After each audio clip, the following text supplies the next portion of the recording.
කොහමද මචාල්ලා මොනවස පොඩ්ඩක් එළියට ගියා FB පෝස්ට් එකක් දැකලා රංගපාත උඩුගම් වල වෝකින් ට්‍රැක් එක මේක hello ඇත්තටම දැන හිටියේ මෙහෙම තැනක් තියෙනවා කියලා මේක පුරාවිද්‍යා ස්ථානයක්ලු විස්තරේ මම දාන්නම් මෙතනින්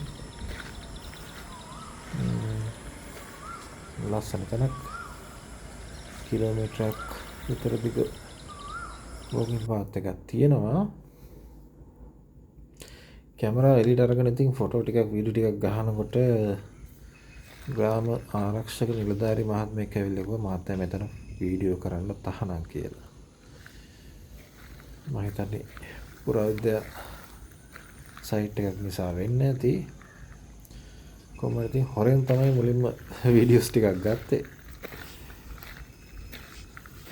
තියෙන්නේ කබුක් ගලින් කරපු දෙමි.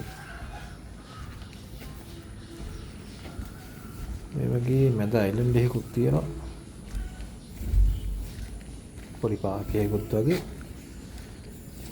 කපල්ස් වගේකුත් හිටියා. ඉතින් මේගොල්ලන්ට කරදරයක් නොවෙන්න මමත් ෂේප් එකේ සෙල්ෆියක් ගහලා වීඩියෝ ටිකක් කරගත්තා. වතුර ගඳ නැහැ හොඳට මේන්ටේන් කරලා තියෙනවා. අවස 5:45ට වගේ තමයි අතර මේ වීඩියෝ කරන්නේ මම.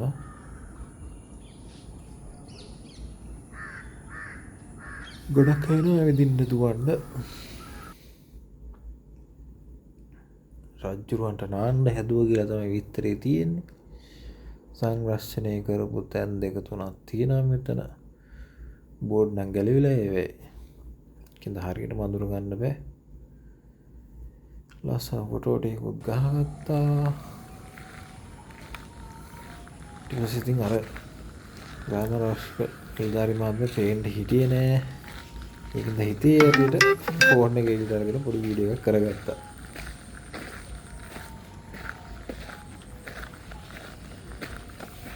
මෙතන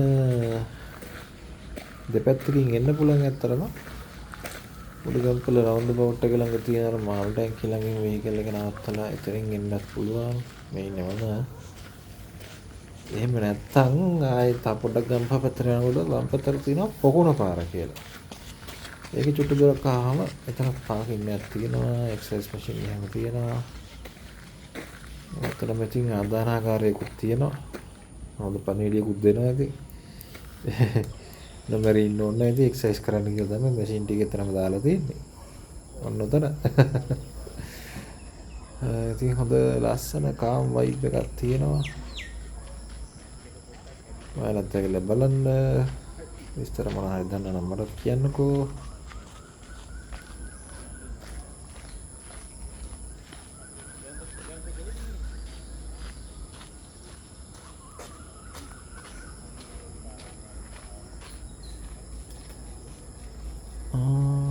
මෙන්න මේ පේන්නේ ඒ වගේ සංරක්ෂණය කරපු තැනක් තමයි.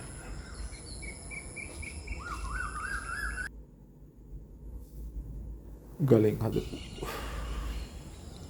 ෂෝක් ලස්සනයි.